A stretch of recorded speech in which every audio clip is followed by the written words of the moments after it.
Hello all, this video is in continuation of uh, the first video, the first chapter of my first prompt, जो कि इससे पहले का video है, आप उसको ज़रूर देखें. And this video will cover this like 15-20 minutes will cover the exact formats of prompts. So people are using LLMs like ChatGPT, Gemini, Claude और बहुत सारे जितने भी हैं DeepSeek but or Perplexity also, but they are not getting the right answers because they don't know how exactly हमें prompt को curate करना चाहिए. Because LLMs एक special algorithms में which is software में ट्रेंड हुए हैं, तो हमको थोड़ा बहुत जानना पड़ेगा कि exactly which prompt is better. So this is a part 2, and by the end of this video you will be able to write a prompt in an effective way, and it's very easy, but थोड़ा सा do's and don'ts है इसमें और ज़्यादा कुछ complex नहीं है. So be with this video till end, and you can download the course content, this PPT in PDF form from the Google Drive link, and there is no password. This absolutely for you. You can download it and you can study at your own pace. In case of any doubt, you can view my video and can comment me or drop me an email. So ये जो एक ये जो para है मैंने लिया है chat GPT की वेबसाइट से. So this has been extracted from the chat gpt website. The chat gpt people are saying, the R&D team is saying, the way OpenAI is the chat gpt company, and the CEO of this company is Salt Altman. So the way OpenAI models means ChatGPT are trained, there are specific prompt formats. इसके कुछ खास formats हैं that work particularly well and lead to more useful and meaningful outputs. So ये कहना चाह रहे हैं कि if you want to have a meaningful output, you have to follow the prompt formats. So we will see in the video how to follow these. And so the first rule is who are you and whom it is for. मतलब who are you, मतलब आप कौन हैं और ये किसके लिए है. क्योंकि LLM को नहीं पता, चैट जीपीटी को नहीं पता, जेमिनाई को नहीं पता, क्लॉड को नहीं पता कि आप एग्जैक्टली आपका प्रोफेशन क्या है और आप करते क्या हैं और आपका IQ लेवल या एजुकेशनल लेवल कितना है. So who are you, one of the most powerful technique to guide LLMs like chat GPT. ठीक है, because this lecture is based on ChatGPT, but this equally applies to all the other LLMs. Okay, like आप kindergarten teacher हैं, school teacher हैं, university scholar है, microbiologist है, dentist है, drummer है, financial expert हैं. सो आपको फर्स्ट ऑफ ऑल आपको अपना रोल प्ले डिफाइन करना पड़ेगा कि who are you. So based on that आपको एक अच्छा प्रॉम्प्ट मिलेगा. सो चैट जीपीटी जो वर्जन 5 अभी लेटेस्ट चल रहा है, उसमें जो मॉडल ने बेसिकली 4 कैटेगरीज डिवाइड करी है: listener, robot, cynic and nerd. But these are little advance और मैंने इसको इस वीडियो में कवर किया है, बट इस वीडियो में मैं इसको कवर नहीं करूँगा. तो आप ये सब इसको ज़रूर देखें और आपको काफ़ी, अगर आप थोड़ा सा एडवांस जाना चाहते हैं तो आपको काफ़ी आइडिया हो जाएगा. मेरी प्लेलिस्ट में से आप इस वीडियो को देख लीजिएगा. So that would be really beneficial. But this is about the basic rules which are also very important. So first of all explain photosynthesis. अब एक प्रॉम्प्ट हमने दिया, एक क्वेश्चन हमने पूछा चैट जीपीटी को. Prompt is nothing but it's an input in a natural language. For those who don't know what prompt is, so एक input हम देते हैं कंप्यूटर को अपनी एक आम भाषा में, जो कि हमारी हिंदी, इंग्लिश, उर्दू, फ्रेंच, तमिल कुछ भी हो सकती है, या Bengali, and we get some output. Chat GPT supports many languages. So अगर आप एक्सप्लेन फोटोसिंथेसिस ऐसे ही लिख देंगे तो ये बहुत वेग प्रॉम्प्ट हो जाएगा. ना तो चैट जीपीटी को पता है, ना मॉडल को पता है आप कौन हो, क्या हो, किसके लेवल पे जाके ये इसको समझाना है। सो अब बेटर रिस्पॉन्स कैसे लाएगा?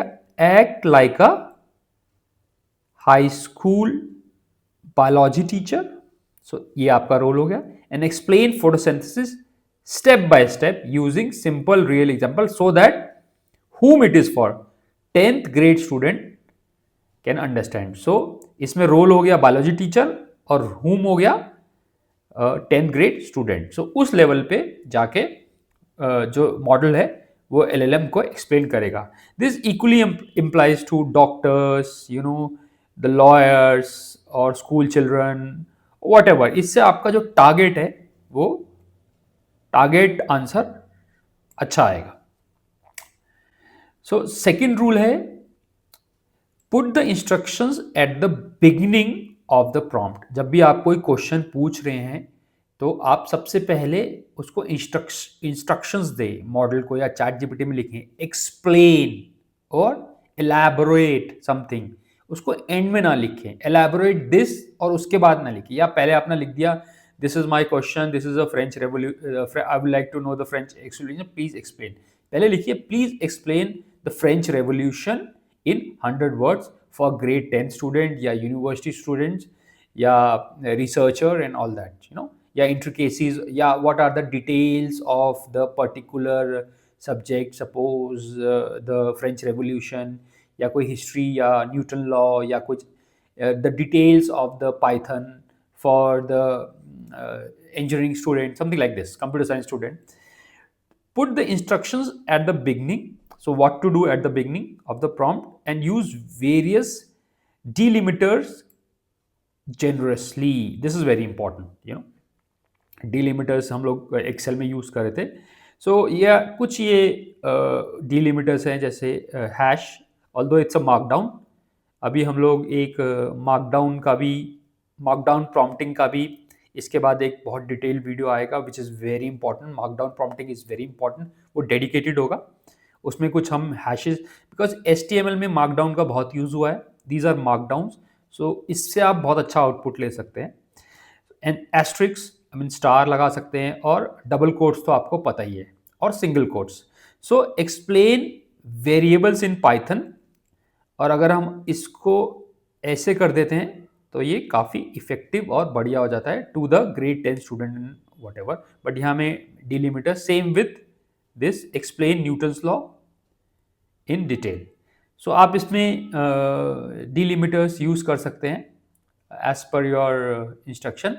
इससे आपकी इंस्ट्रक्शन और कंटेक्स्ट सेपरेट हो जाएगा। आपने पार्ट 1 में देखा ना कि स्केलेटन ऑफ द प्रॉम्प्ट, उसमें एक इंस्ट्रक्शन होता है और एक कंटेक्स्ट होता है। कंटेक्स्ट मतलब किस संदर्भ में बात की जा रही है। Let's see the delimiter example in more detail. ये मेरी वाइफ है रोजी, उसने मुझे मॉर्निंग में एक लिस्ट दी। Rosy is my wife and she gives me lot of work to do. एक लिस्ट दे दी, can you make out what this list is? Pulse, sugar, tea, flour, coffee, biscuits and soap. So मैं हो गया confuse, ठीक है, I got confuse जब ये लिस्ट मिली। उसके बाद आई वेंट बैक होम, मैं दोबारा गया अपने घर, तो लूज जो रोजी ने थी मेरी तो हेल्प करी और उसमें एक एक कॉमा लगा दिया। सो मुझे चला okay I have to get these things. पहले तो मुझे ये एक सेंटेंस ही लग रहा था। जब मैं कंफ्यूज हो सकता हूँ तो कंप्यूटर तो हम ही लोगों ने बनाया है, the computers can also confuse. और फिर और भी बढ़िया करने के लिए, क्योंकि मैं था बुद्धू, तो उसने मेरे को डबल कोट्स में दे दिया। So things become more clear, और मैं घर में अपना ग्रॉसरीज लेके या राशन लेके आ गया, and she made me a very good tea. So that's why we need delimiters. Delimiters has a great role, very important, बहुत इंपॉर्टेंट है। सो आप डिलिमिटर्स जेनरसली यूज करें अगर आप कोई भी प्रॉम्प्ट लिख रहे हैं, एनी प्रॉम्प्ट। सो एक्सप्लेन, ये एक क्वेश्चन है, सब ये बहुत इंपॉर्टेंट है। आप देखिए, ये चैट जीपीटी की विंडो है, मैंने इसका वो स्नैपशॉट लगा दिया है। Summarize the text as a bullet point, मतलब एक टेक्स्ट है ये नीचे, डिलिमिटर्स की ही डेफिनेशन है। List in the most important points, ये टेक्स्ट इनपुट दे दिया बुलेट पॉइंट में, बट इसमें कुछ भी यूज नहीं करा। और समराइज उसने लास्ट में लिखा, ठीक है। प्रीवियस स्लाइड में आपने क्या लिखा, you have to give the instructions first. So ये कुछ उतना इफेक्टिव प्रॉम्प्ट नहीं है। उसके बाद उसने ये लिखा समराइज, मैंने लिखा summarize the text below in the bullet points. Last slide में क्या था, हमने इंस्ट्रक्शंस लास्ट में दी, और इस स्लाइड में क्या है, हमने इंस्ट्रक्शंस शुरू में दी। सो मॉडल को आपने पहले बताना है what to do, give the instructions first, summarize the text below in bullet points. ये कुछ भी हो सकता है टेक्स्ट, ये नहीं हो सकता, कोई आपके बुक की समरी भी हो सकती है, कुछ पैराग्राफ भी होता है। कल आपका एग्जाम है और आपको जल्दी जल्दी टेक्स्ट में 10 पॉइंट्स लेने हैं, कल आपका यूनिवर्सिटी का एग्ज़ाम है या आपके कंप्यूटर साइंस डेटा स्ट्रक्चर्स का एग्ज़ाम है, किसी भी चीज़ का एग्ज़ाम है, तो आपको अगर ऐसे तो आपको समराइज पहले लिखना पड़ेगा। सो मॉडल या LLM या chat GPT will give you answer, but this is still it's complete. Why? Because we haven't use the delimiters. अब हमने डिलिमिटर्स यूज किया, यहाँ पे इन्होंने मार्कडाउन लिमिटर्स यूज किया विच इज वेरी इफेक्टिव। तो इससे आपको एक ये सेपरेट हो गया, इंस्ट्रक्शंस एंड दी हमारा पैराग्राफ एक सेपरेट हो गया with the help of delimiters. You can use double quotes, you know, you can use hash or you can use slash also, you can use single quotes also। Basically आपको separate करना है दो चीज़ों को। So third rule जो कहता है वो कहता है बी स्पेसिफिक। आप स्पेसिफिक रहें, कि आपका टू द पॉइंट रहे, आप जो भी क्वेश्चन पूछते हैं LLM से, ठीक है। बी डिस्क्रिप्टिव, थोड़ा आप डिफाइन करें, ये नहीं कि will see the examples in the next slide. Be as detailed as possible, थोड़ा आप डिटेल्ड करें अपने प्रॉम्प्ट को। अबाउट द, ये किसके बारे में, about the desire context outcome and length and format style. This is very important कि आपको कितने वर्ड्स का चाहिए आउटपुट, या किस स्टाइल में चाहिए, बुलेट्स में चाहिए या समरी चाहिए या लाइन्स में चाहिए, what ever based on your need. So right a poem, this is an example of third rule, right a poem about AI। अब ये पूरा वेग है, दिस इज अ वेग प्रॉम्प्ट। व्हाई? किसके लिए चाहिए, किसको टारगेट करना है, रोल प्ले क्या है, कुछ नहीं पता। So this is better, write a short inspiring poem about AI focusing on the recent trend about AI in the whole world, in the, हम ऐसे भी कर, in the style of a famous poet.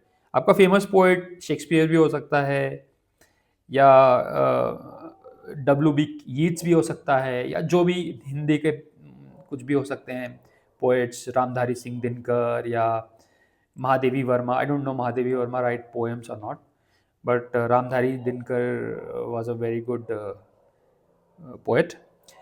And who are you and whom it is for, ये ज़रा repeat हो गया है कि आपको अपना बताना पड़ेगा कि आप क्यों हो। तो आप एक स्टाइल भी ले सकते हो किसी की, if you are doing a creative word and all that. Same with arts also. The fourth is minimize confusing or redundant phrasing. Let's see what redundant phrasing is. Please write something. अब something तो कुछ भी हो सकता है। About climate change, ये बहुत important prompt है, मतलब अंडरस्टैंडिंग के लिए। Not too long, just make sure you enclose enough detail. अब LLM doesn't know कितना लॉन्ग लिखना है, इनफ डिटेल्स क्या डालनी है, और समथिंग क्या लिखना है। सो this is a more subtle and specific prompt. Right a 150 words paragraph on climate change. तो कितने वर्ड का? 150। हमको 150 से ज़्यादा नहीं चाहिए, या 200 भी हो सकता है। Including its cause and effect and one more real world example. आप रियल वर्ल्ड एग्जाम्पल को हमेशा इंक्लूड करें। So this is a vague because it has no boundaries, इसकी कोई बाउंड्रीज ही नहीं है। लेकिन हमको पता ही नहीं करना क्या है, मतलब चैट GPT को पता ही नहीं, मतलब किसके लिए लिखूँ, क्या करूँ। चैट GPT मतलब कन्फ्यूज ही हो जाएगा, मतलब फिर अपने दिमाग से कुछ लिख के दे देगा, फिर आप दोबारा इटरेट करोगे, फिर दोबारा लिखोगे नो राइट दिस, और आपका सारा टाइम भी वेस्ट होगा और आपका आउटपुट भी सही नहीं आएगा। बिकॉज आपको, अगर आपने लास्ट वीडियो देखा तो जो हमारा प्रॉम्प्ट होता है वो एक, या आपका एक्सपीरियंस भी रहा होगा, वो इटरेटिव है और हमको एक बारी में, इटरेटिव प्रोसेस है, prompting is an iterative process, और हमें एक बारी में कभी भी आंसर नहीं मिलता, कभी भी हमको एक बारी में आंसर नहीं मिलता। 99.99% आप एक प्रॉम्प्ट लिखने के बाद दोबारा कुछ लिखते हो, because chat GPT is a two way interaction process, वो भी आपसे कुछ मांगता है, same with a human being. So clear, measurable होना चाहिए, वर्ड्स के स्ट्रक्चर इंस्ट्रक्शंस होनी चाहिए, and one real world example. मैं रियल वर्ल्ड एग्जांपल अपने प्रॉम्प्ट में ज़रूर लिखता हूँ, like explain this with examples. So examples के साथ बहुत ही अच्छा आउटपुट जो है हमारे एलएलएम्स, चैट जीपीटी, जेमिनी या क्लॉड देते हैं। This is very important, this is also very important. आप बोलेंगे सभी कुछ इंपॉर्टेंट बोल रहे हो। My daughter always say that आप सभी कुछ इंपॉर्टेंट बोलते हो। Instead of just saying what not to do, say what to do. मतलब आपको ये नहीं कहना ये मत करो, आपको बताना है ये ऐसे करो, ठीक है। How, let's see. For example, this is an educational prompt, because मेरा चैनल बेसिकली स्कूल को टारगेट कर रहा है। ऑल्दो मैं कुछ कॉम्प्लेक्स जो कि ट्रांसफॉर्मर्स भी मैंने एक्सप्लेन किया है, कुछ कॉम्प्लेक्स प्रोसेस भी एक्सप्लेन करिए, बट मेरा जो डेडिकेटेड चैनल है वो अप टू ग्रेड 12 में है, बिकॉज इसमें स्टेम एजुकेशन भी इंक्लूड है। सो ज़्यादा कॉम्प्लेक्स मैं चीज़ों को नहीं बनाना चाहता, because my motto is to कि आपका बेस, आपकी फाउंडेशन स्ट्रांग होनी चाहिए, and once kids, I mean one children or mentors will understand things better and they can jump into more deep details, but बीच बीच में मैं कुछ डिटेल्स वीडियो और मतलब डिटेल भी डालूंगा, but the foundation is more important. So suppose it's an educational prompt, less effective. अब हम कुछ प्रॉम्प्ट दे रहे हैं, कुछ भी लिख रहे हैं कि explain Newton law, explain photosynthesis, explain Pythagoras theorem, explain cause and effect of Archimedes principle, कुछ भी, like explain the electricity, Kirchhoff's law, something like this, because हमने लिख दिया prompt में do not use complicated word, but अब do not use complicated word बहुत वेग हो गया, और LLM को पता नहीं what kind of complications, मतलब आपको आपका आपका लेवल ही नहीं पता। सो बेटर क्या है, यूज सिंपल लैंग्वेज, इंस्ट्रक्शन देना है फॉर ग्रेड 6, जो मैंने बोला था आपको, whom it is for, replace technical term with east, with easy to, यहां थोड़ा टाइप होगा, ईज टू अंडरस्टैंड, या ईज होना चाहिए, easy to understand, and with examples, मतलब ईजी एग्जाम्पल्स में। So avoid negative words. ये स्टॉप एंड डू नॉट तो आप बिल्कुल भी प्रॉम्प्ट में यूज मत करिए, because you know sometimes algorithm, because जब चैट जीपीटी में आपका डेटा जाता है, because it's a huge database, huge massive, तो कहीं अगर स्टॉप पे, मतलब एक स्टॉप वर्ड आ गया तो it can stop, your process can stop, या do not, because algorithms can stop in between and can waste your time. So ये कभी मत लिख लें, and what, use what to do instead of what not to do, because आप हमेशा, simple thumb rule ये हो गया कि do not use the negative terms in the LLMs or while using ChatGPT or while using any other model in the market. Oh, एक slide पीछे हो गया मैं। Suppose it's also important, it's a customer service.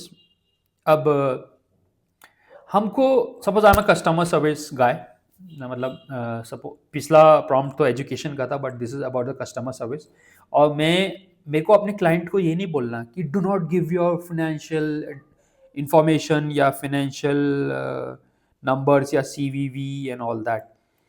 सो अगर कुछ होता है, if customer ask about investment और समथिंग, पोलाइटली डिक्लाइन, आपको पोलाइटली डिक्लाइन करना है आपके मॉडल को, आपको ट्रेन करना है उसको वैसे, एंड उसको बोलना है कि आप एक लिंक देना है कि go to financial advisor, like sharing the CVV or OTP is not a good practice, something like this. So ये एक एग्जाम्पल था कस्टमर सर्विस का।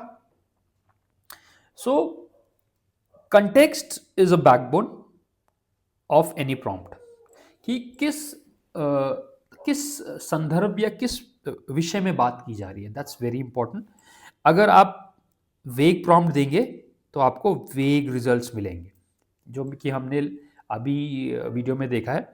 और बिना संदर्भ कोई भी वाक्य अधूरा होता है। अगर आपको कॉन्टेक्स्ट ही नहीं पता, एक्सप्लेन फोटोसिंथेसिस बट किसके लिए, ठीक है, या एक्सप्लेन अलंकार बट किसके लिए, या explain the history of Mughal empire but किस लेवल के लिए, तो आपका प्रॉम्प्ट वीक हो जाएगा। सो बेसिकली अगर आप गार्बेज इन करेंगे तो आपको गार्बेज आउट मिलेगा। That's a rule of a computer. ये सदियों से यही रूल रहा है, since ages.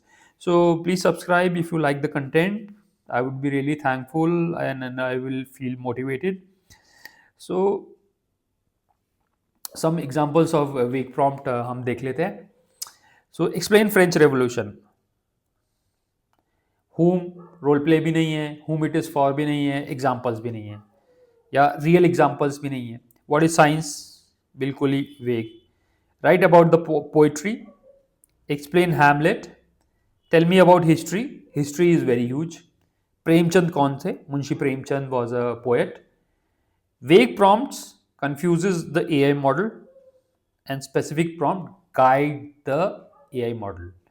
See, one thing आपको याद रखना है, अगर आप, बिकॉज अब AI आ रहा है कि AI को आपको अपना असिस्टेंट समझना है। अगर आपको कोई असिस्टेंट है, सेक्रेटरी है, आपको बिकॉज उसका लेवल उतना सही नहीं है, आपको ये समझना है कि AI मतलब LLM बुद्धू है, then you will be able to extract the good information. अगर आप समझेंगे कि LLM अंडरस्टैंड्स या chat GPT understand everything, then you won't be able to. जब अगर आप किसी को ढंग से समझाएंगे with all the things, then it will be able to give you good answers. मतलब उसका कंसेप्ट आपको पहले क्लियर करना है, आपको क्वेश्चन सही पूछना है उससे, वेग नहीं देना। उसको ये नहीं समझना कि वो फ्रेंच रेवोल्यूशन जानता है, हमें बताना है French revolution in this era. So system gets confused in case of a vague prompt, so avoid vague prompt. और आपको होप ये लेक्चर पसंद आया होगा। अब धीरे धीरे आप इसकी प्रैक्टिस करना शुरू कर दीजिए, क्योंकि एवरीडे हमारे कोई ना कोई डिलिमिटर्स का यूज़ करिए। मैं बहुत यूज़ करता हूँ इसको, हैश का, बैकस्लैश का, या कॉमा का, कुछ भी। You have to separate your context and role play and whom it is for, examples को सेपरेट करना है, and you will see a miraculous results होगा। सो आई होप आपको ये वीडियो पसंद आया होगा, and please watch the next video which will be launch soon, markdown prompting techniques. And thanks for watching this. Please subscribe and hit the bell icon. Wish you, oh sorry, bye bye and have a wonderful new year. ठीक है, मैं wish भी कर देता हूँ because अब new year आने वाला है। And thanks, bye bye and have a nice day.